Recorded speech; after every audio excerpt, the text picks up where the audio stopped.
Ebara Wagwan, karibu tena kwenye Ane TV. Mimi naitika Imsof Duli like nobody's the business. Kama nilivyokuahidi ndugu msikilizaji, come back tuko na msanii chipukizi mwenye njaki na noma mafanikio.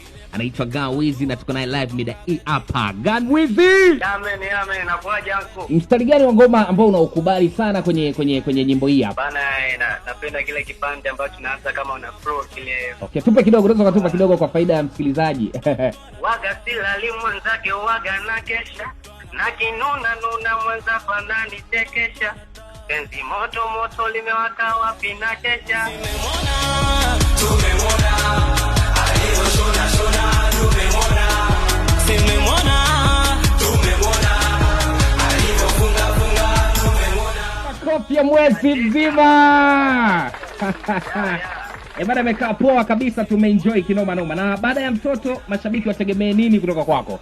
Ndio nishafanya ngoma mbili, ngoma yangu ya pili kwa faida ya okay.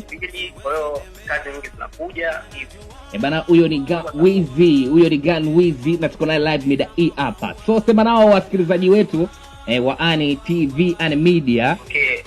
Bana, ndugu mashabiki, kwanza nasema asante sana. Ngoma zangu bana inapatikana YouTube, search Gunwizi, utanipata pale. Pia ukienda Audiomack, Boomplay, ya kwenye platform zote unaweza kaipata ngoma kwa jina la Mtoto. Bana, tulikuwa poa kabisa John ya leo na Gunwizi like nobody's the business. Mimi naitwa Duli Imsof Swazi, maujuzi matatu ya VIP, and this was Ane TV. Tungane tena next time, support muziki mzuri wewe. Umodoni noma, anabongela zigo anakosha mabisho, wanaona gere bila nani basho. Na ipite sekunde sitasikia baby hello.